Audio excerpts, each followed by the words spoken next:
Ano yun, pre? Pabiling candy, Mentos. Oh, ito. Ay, thank you. Ang aga mga ata ngayon, pre. Saan punta? Papasok kasi ako. Bagong hard ako eh.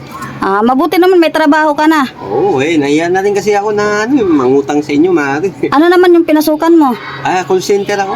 Maganda yan. Malaki ang sahod dyan. Kaya nga first day ko nga ngayon, kaya inagaan ko ng Sakto lang yan, pre. Para makabayad ka na ng utang mo. Ang laki na ng utang nyo dito eh. Kaya nga, maaari. Pero, maaari, balita ko, kumukuha ka doon ng ATM. Kumukuha ako. Sasangla ko sana yung ATM ko. Kakapasok mo lang, isanla mo na kaagad. Hindi, maaari.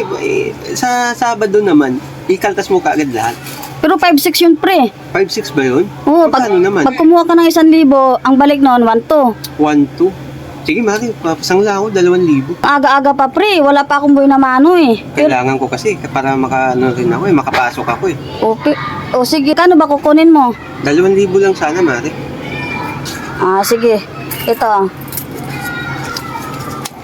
Thank you, maaari. Pre, baka may nakalimutan ka. Ha? May nakalimutan ka. Ito nga pala yung ATM ko. Ito, maaari, andyan na rin yung password, ha? Sige. Uy, pre. Bakit? Bakit ibang ATM yata to? Hindi, ganyan talaga yan. Bagong bangko yan ngayon.